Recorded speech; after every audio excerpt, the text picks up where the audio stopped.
Presidenti Meta I dërgoi një letër Komisionit Venecias në të cilën kundershton opinionin pararak duke I quajtur kontradiktor dhe jo profesional. Kreu I shtetit thotë se ai nuk do të largohet nga detyra, edhe nëse komisioni mund të çmendet. Kryeministri Rama I quan frustruese kushtet e një pas njëshme që Europa po I vendos Shqipërisë për hapjen e negociatave, ndërsa ambasadori Soreka thotë se pa reformën në drejtësi, Shqipërisë do t'i duhet të priste gjatë për integrimin. Sekretari Amerikan I Shtetit Mike Pompeo po viziton sot Maqedoninë e Veriut. Ai ka shprehur mbështetje në Washingtonit për integrimin e vendit fqinj dhe gjithë rajonit në Bashkimin Evropian.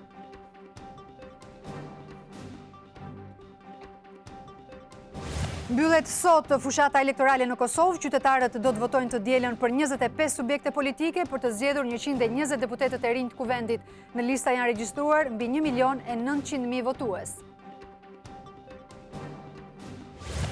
Kape në Stamboll mbi 1.8 ton kanabis, heroin dhe kokain. Në pranga përfundojnë 14 persona, mes të cilëve 2 shqiptar. Media turke shkruajnë se ngarkesa dyshohet se vinte nga Shqipëria. Telashe për ish ambasadorin e Bashkimit Evropian në Tiranë Ettore Sekuj. Ai është detyruar të denoncojë në polici ish të dashurën e tij, një autore programesh në Raj, e cila e kërcënonte pas prishjes së lidhjes. Policia arrestoi 41 vjeçaren.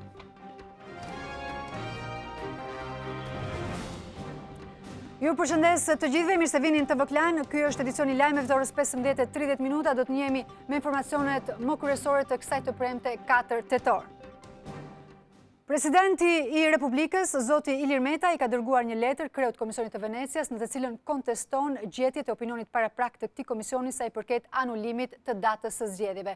Kreu I shtetit thotë se opinioni ishte jo profesional, kontradiktor dhe akuzon antarët e këtij komisioni se kanë tejkaluar kompetencat e tyre dhe madje sipas tij shpeshherë kanë marrë rolin e gjykatësit.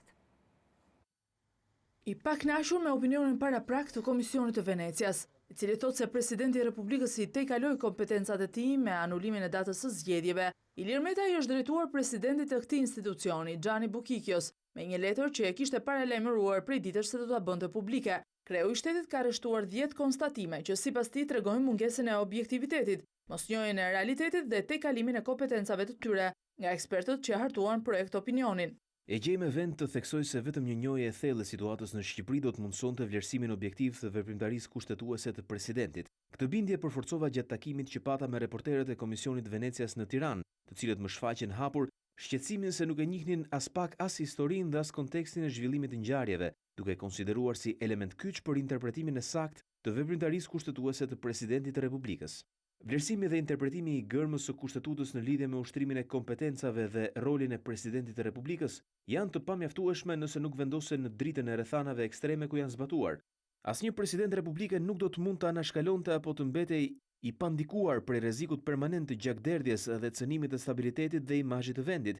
Sipas Metës, ekspertët e Venecias ju kanë dhënë përgjigje çështjeve për të cilat nuk janë pyetur nga kuvendi I Shqipërisë, e që sipas tij është tejkalim kompetencash. Presidenti thotë se ata janë kontradiktor dhe kanë ndërhyrë edhe në kompetencat e OSBE-Odirit.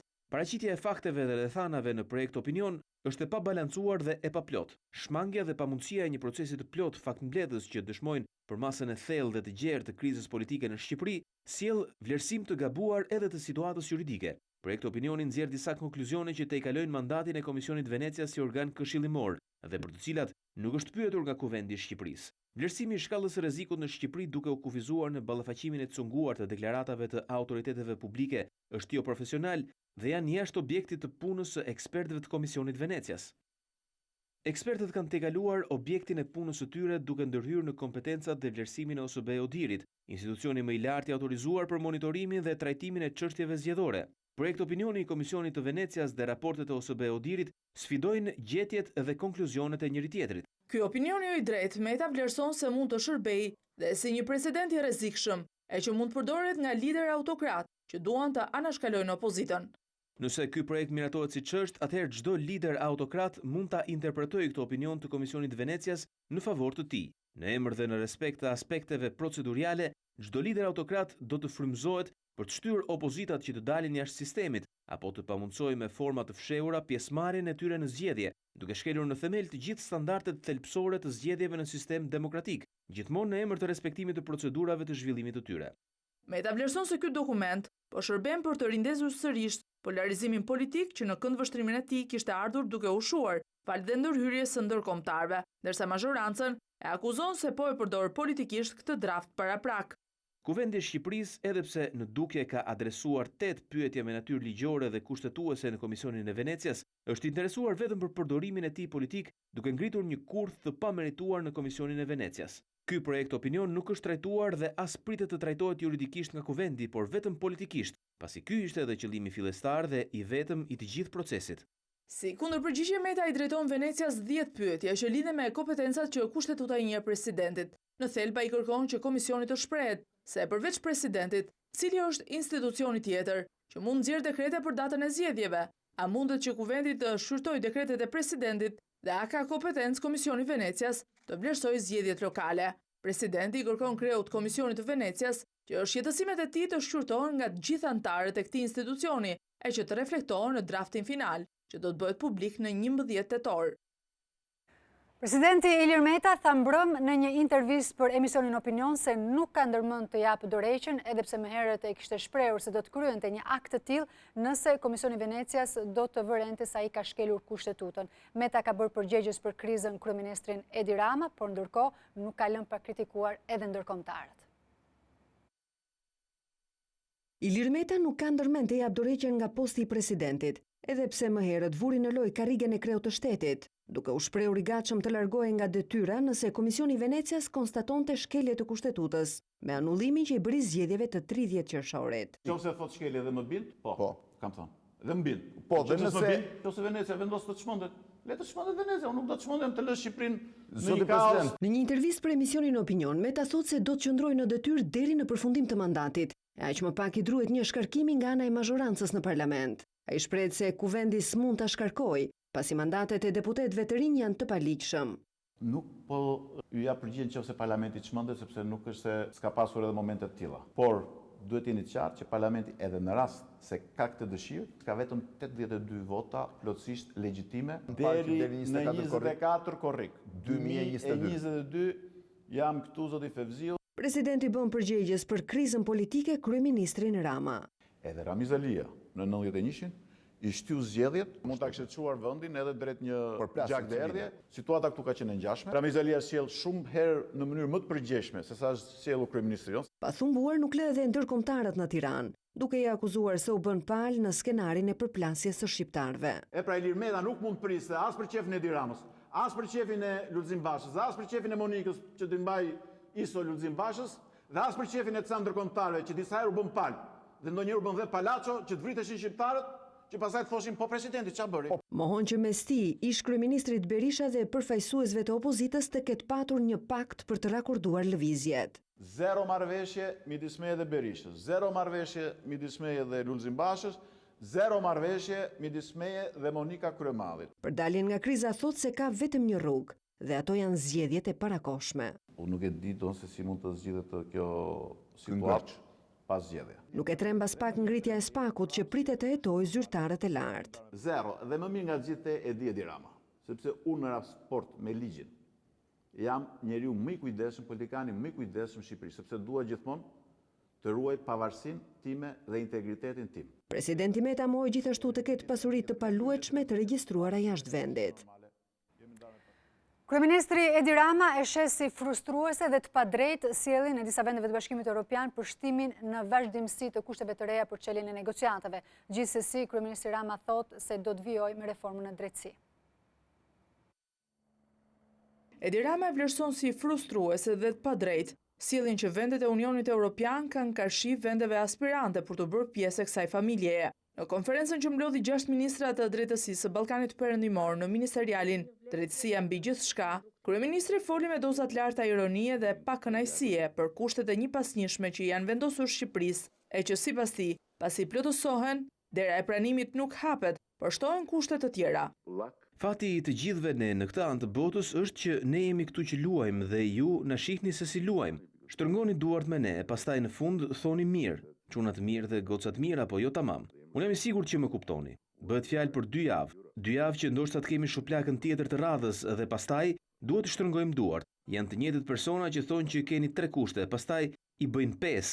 E pastaj 9.99 për të njëjtën gjë. Ku është këtu shpërblimi për atë që kemi bërë? Çfarë është? Është puna që të na bëjnë për budallënj?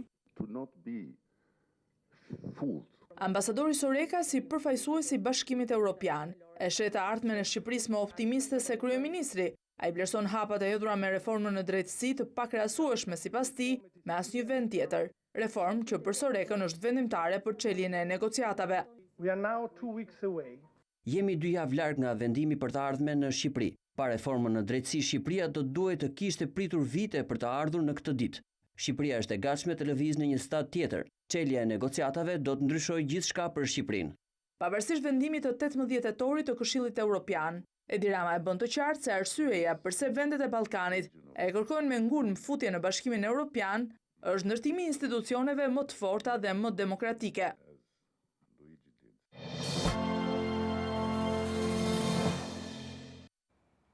Një sasi rekord prej 1.8 ton kanabis, por edhe kokain dhe heroin është sekuestruar nga policia e Stambollit, e cila dyshohet se ishte nisur nga Shqipëria. Autoritetet thanë se kanë arrestuar 14 persona, mes të cilëve 2 janë shoferët shqiptar.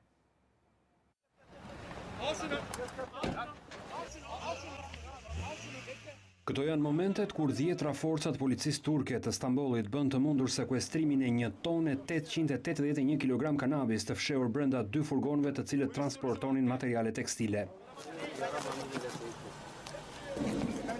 Sipas gazetës turke Hürriyet, droga kishte ardhur nga Shqipëria përmes pikës kufitare të Edirnes, pasi kishte kaluar në disa vende të Ballkanit. Në këtë operacion u sekuestruan edhe 60 kg heroin, 13 kg kokain, 8 kg vaj kanabisi dhe armë. Në pranga rand gjithsej 14 persona pasi operacioni u shtri në disa qytete.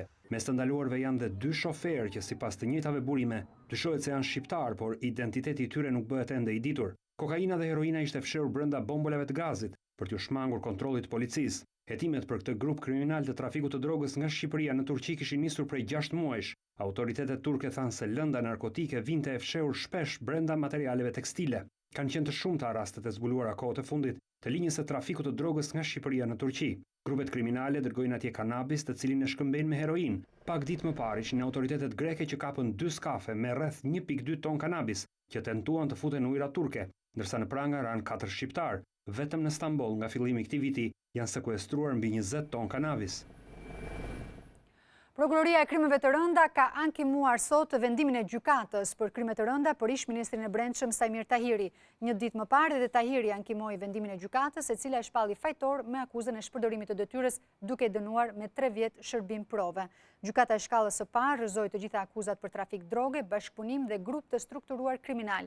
Prokuroria apeloi edhe vendimin për ish-kreun e policisë së Vlorës Jael Çela, që u dënua me 3 vite heqëlirie në mungesë. Një ngjarje e rëndë ndërkohë vjen nga qyteti i Albensbergut në Gjermani, ku një 39 vjeçar shqiptar nga Kosova është qelluar për vdekje ndërsa është plagosur vëllai i tij në një supermarket të zonës. Viktima është identifikuar si Fatos Lumi me origjinë nga Blaca e Suarekës. Policia lokale tha se pak minuta më vonë arriti të ndalojë 2 persona të dyshuar si autor të ngjarjes. Të arrestuarit janë të moshave 30 dhe 41 vjeç, edhe këta me origjinë nga Kosova. Policia arriti të sekuestronte edhe armën e vrasjes, ndërkohë dyshohet se autorët dhe viktimat njiheshin me njëri tjetrin, por arsyet e ngjarjes janë ende të paqarta.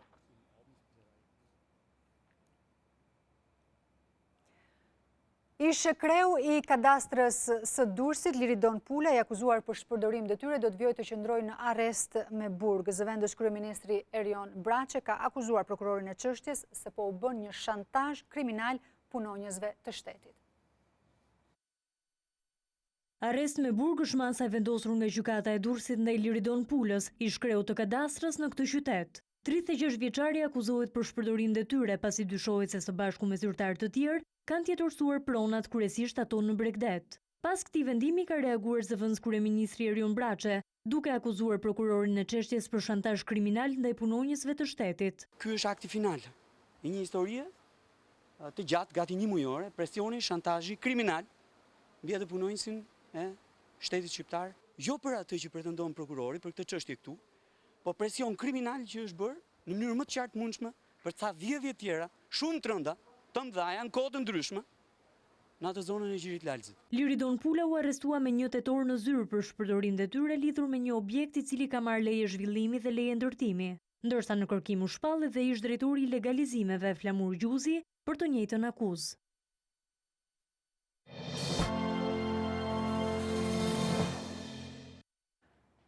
Partia Demokratike thotë se Komisioni Venecias ka konfirmuar shqetësimet e opozitës për ligjin e pronave. Sipas ish deputetes Jorida Tabakut, çdo ligj i pronave i miratuar nga qeveria dhe që është dhe shkel të drejtat e njeriut do të pezullohet menjëherë pasardhjes në pushtet të demokratëve. Opinioni i Komisionit të Venecias për titujt e pronësisë për tokën bujqësore sipas demokratëve shpreh të njëjtat shqetësime të opozitës. Në dokumenti sugjerohet kuvendit të bëjë disa korrigjime në nismën e qeverisë, pasi projekt ligjit i mungon qartësia dhe saktësia për shkak të mungesës së përkufizimeve dhe fuqisë rregulluese shumë të gjerë për Këshillin e Ministrave. Këto vërejtje të Venecias, sipas ish deputetes Jorida Tabakut, tregojnë se nisma e qeverisë është kundër pronarëve dhe në shkelje të drejtave të njeriut. Me këtë paragraf, Komisioni Venecias përmbledh shumë qartë çdo gjë që ka bërë qeveria për pronën. Ka shkelur kushtetutën, ka zaptuar pronën private publike, ka marrë kompetenca qeveria që nuk i takojnë, duke ndarë prona private dhe publike, ashtu siç është dhe rasti korporatës së investimeve. Tabaku paralajmëroi se pasardhjes në pushtet të demokratëve do të pezullohen të gjitha ligjet antikushtetuese që u mohojnë të drejtën e pronës pronarëve të vërtetë. Partia Demokratike ka kërkuar sot ndjekje penale për arkitektin danez Bjarke Ingels, të cilin e akuzon për përfshirje të palishme në atë që opozita e cilëson projekt korruptiv të grabitjes së tokës publike tek teatri kombëtar. Në padinë depozituar në prokurori, demokratët e akuzojnë arkitektin danez për 3 vepra penale, atë të korrupsionit pasiv në sektorin privat, dhënien e ndihmës për ndërtim të palishëm, si dhe ushtrim të ndikimit palishëm ndaj personave që ushtrojnë funksione publike. Demokratët kërkojnë nga prokuroria dhe gjykata që të urdhërojnë vendosjen në sekuestro të teatrit kombëtar. Partia Demokratike kërkon gjithashtu prokurorisë të kryejë një hetim të plotë e të gjithanshëm për aferën në teatrin kombëtar.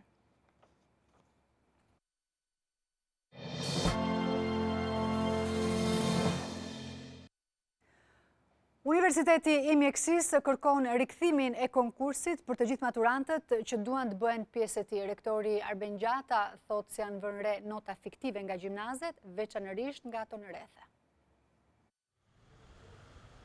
Ndërsa diga e mjekësisë mbetet më e preferuara nga maturantët, vetë Universiteti i Mjekësisë kërkon rikthimin e konkursit.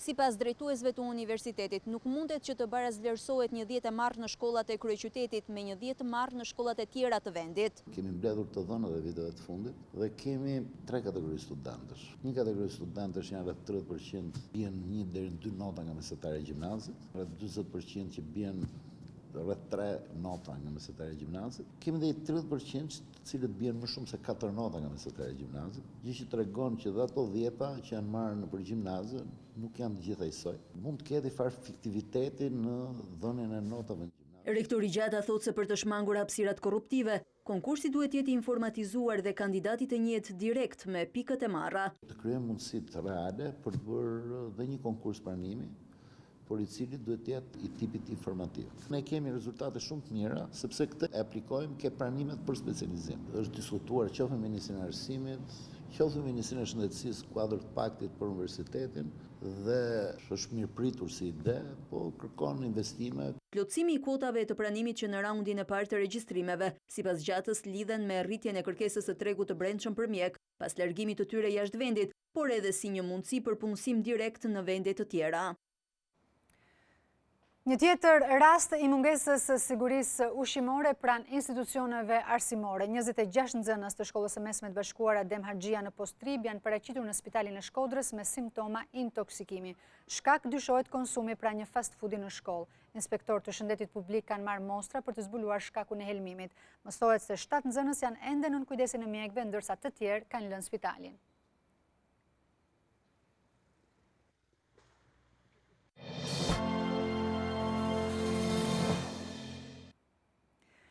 Ministria e Financave Anila Denaj ka mbledhur Këshillin e Investimeve ku ka kërkuar evidentimin e masave që duhet të merren për të përforcuar rritjen ekonomike si dhe hartimin e strategjive për të rritur investimet. Qeveria do të vazhdojë të mbajë parashikimin se ekonomia do të rritet në nivelin 4% për 3 vitet e ardhshme, pavarësisht nga dërsimit që ka shfaqur në 6 mujorin e parë të vitit. Ministra e Financave dhe Ekonomisë Anila Denaj mblodhi Këshillin e Investimeve ku kërkoi diskutime dhe gjetje të sektorëve që kanë burime natyrore konkurruese e ku mund të mbështetet rritja ekonomike. Rritja ekonomike e synuar në nivelin 4% në 3 vitet e ardhshme.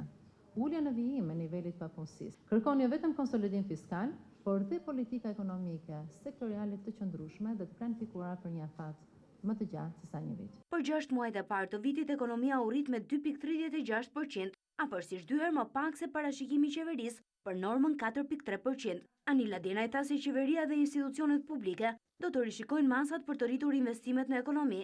Deri më sot ekzekutivi ka caktuar si sektor prioritar për rrithjen e investimeve nga jashtë, ato të turizmit, bujqësisë dhe industrisë.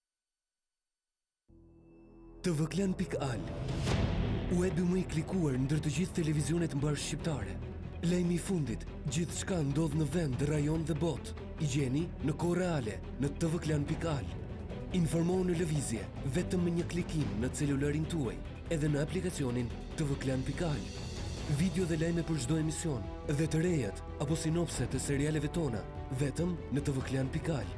Besueshmëri, shpejtësi, cilësi dhe interaktivitet. Klan, televizioni mbar shqiptar më i ndjekur.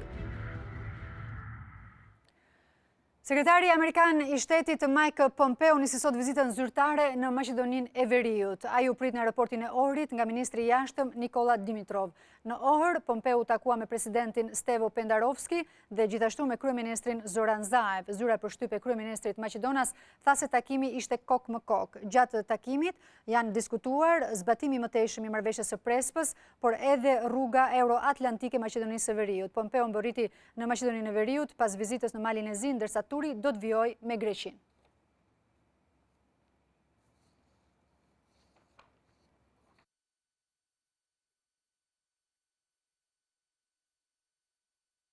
Sot zhvillojnë takimet e fundit elektorale për zgjedhje që do të mbahen ditën e diel. Nga mesnata e sotme, në të gjithë vendin do të nisë thjeshtja zgjedhore që do të vijojë deri të dielën. Partia Demokratike e Kosovës dhe Lëvizja Vetvendosje do të zhvillojnë në Prishtinë tubime përmbyllëse për fushatën që ka zgjatur 10 ditë. Lidhja Demokratike e Kosovës do të mbajë tubimin e fundit në Gjilan, koalicioni AK-PSD në Gjakov, ndërsa Nisma dhe AKR në Prizren. Në këtë zgjedhje garojnë 25 parti dhe 5 kandidat për kryeministër: Kadri Veseli, Albin Kurti, Vjosa Osmani, Ramush Haradinaj dhe Fatmir Limaj. Zgjedhjet e parakohshme u shpallën pas së dorëheqjes së Ramush Haradinajt nga posti i kryeministrit në Korik pas ftesës për të dëshmuar në gjykatën e Hagës.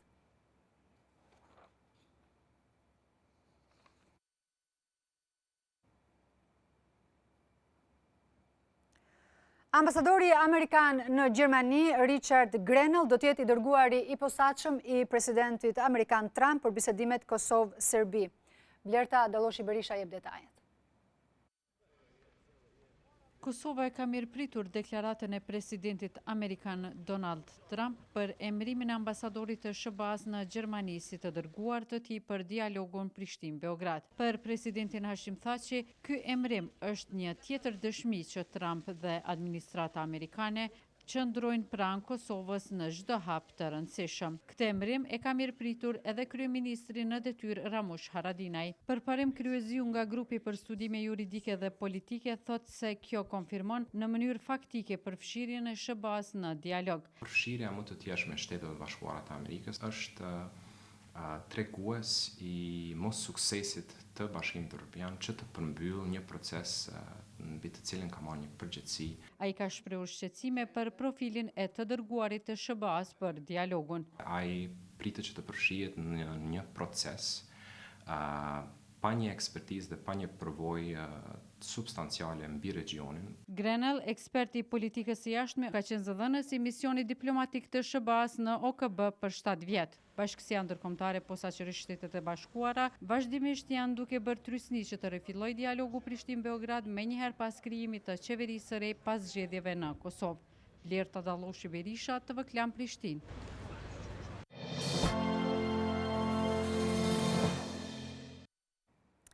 Mediat amerikane kanë zbuluar se presidenti Donald Trump i ka kërkuar edhe homologut të tij kinez Xi Jinping të hetojë rivalin e tij të mundshëm nga ana e demokratëve Joe Biden.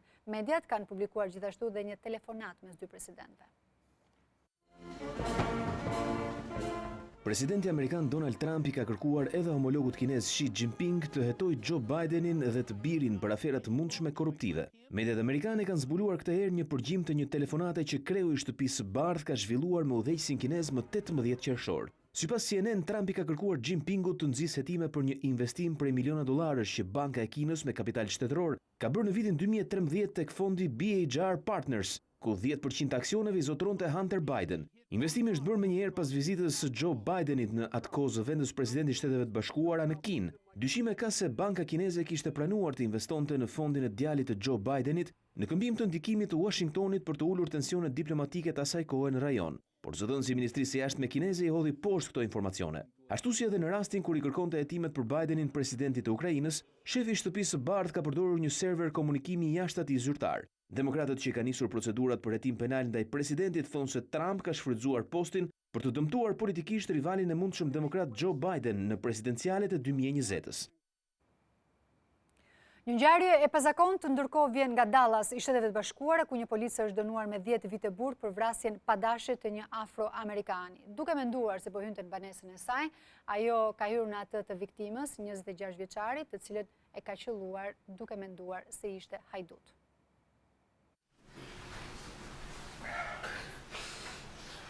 Momente emocionuese përjetuan të pranishmit në një sallë gjyqi në Dallas të Teksasit, kur afroamerikani Brand Jean fal publikisht vrasësen e vëllait të tij. Në atë seancë, Amber Geiger, ish oficer e policie, u dënua me 10 vite burg për vrasjen e 26 vjeçarit Botham Jean në shtator të vitit kaluar. Një verdikt që ajo e pritje pikëlluar, si për faktin që vrasjen e kishte kryer aksidentalisht, por edhe për vitet e shumta që i duhet të vuajë në qeli. Në një natë shtatori, ish policia qelloi për vdekje të riun afroamerikan në shtëpinë e tij, siç kishte pohuar edhe vet, pas lodhjes që kishte akumuluar prej më shumë se 13 orëve punë. Ajo kishte ngatruar derën e shtëpisë dhe kishte hyrë në banesën e Botham Jeanit, i cili ishte duke ngrënë armën e shkrepit, duke menduar se një grabitës i kishte hyrë natën në shtëpinë e saj. Gjestin e të vllajt e ndoqën edhe familjarët e viktimës, duke e falur ish policën.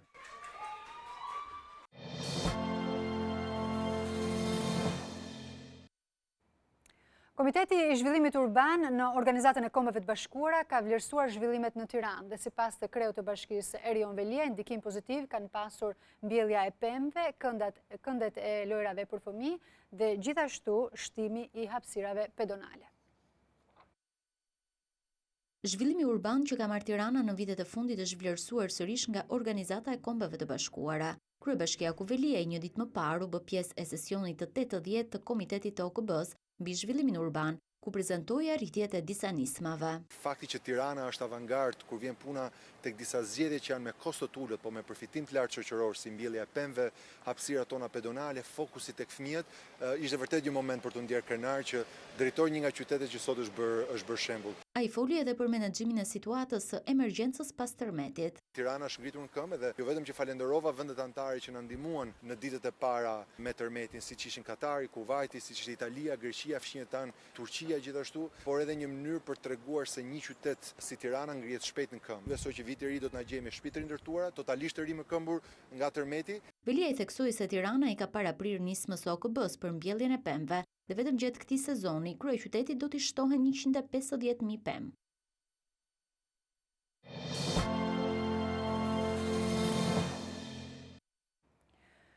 Një 41 vjeçare italiane është arrestuar nga policia e vendit të saj pasi persekutonte me mesazhe dhe telefonata ish ambasadorin e Bashkimit Evropian në Tiranë, Ettore Sekui. Skenografe dhe autore programesh në Rai, ajo kishte pasur një lidhje mjaft të shkurtër me ish ambasadorin, por nuk e kishte pritur mirë vendimin e tij për të ndërprerë marrëdhënien. Perché non vai a fanculo e non mi cerchi più? Kjo është Valentina Picale, aktore italiane, skenografe dhe autore programesh në Rai, por që tashmë është vënë në prangat e policisë së vendit të saj. Shkak është bërë lidhja e saj e shkurtër në 2017 me ish ambasadorin e Bashkimit Evropian në Tiranë, Ettore Sekui, përfundimi së cilës vijoi me një përsekutim të vazhdueshëm. 41 vjeçaria nuk kishte pranuar dot refuzimin dhe vendimin e ish ambasadorit për t'i dhënë fund lidhjes, duke e kthyer atë në një makt të përditshëm për diplomatin. Picale e kërcënonte çdo ditë 63 vjeçarin e martuar me mesazhe apo telefonata se do të tregonte gjithçka dhe do të shkatërronte jetën familjare dhe karrierën. Për këtë arsye, ajo është arrestuar me akuzën e persekutimit. Aktualisht Sekuj është shef kabineti në Ministrinë e Jashtme italiane. Edhe 2 vite më parë, shumë shpejt pas dhënies fund të lidhjes, kishte kërkuar ndihmën e autoriteteve gjyqësore që të mbanin larg gruan që kishte filluar ta torturonte me mesazhe në të gjitha orët e ditës dhe të natës. Por kjo jo vetëm që nuk e trembi Valentina Picalen, por dha krejtësisht efekt të kundërt, duke rritur agresivitetin e saj në drejtim të ish ambasadorit. Kjo nuk është era e parë që Picalen ndodhet në të njëjtën situatë, ajo është denoncuar dhe në të shkuarën për të njëjtin motivacion. Kemi mbërritur në fund të këtij edicioni informativ. Faleminderit që na ndoqët.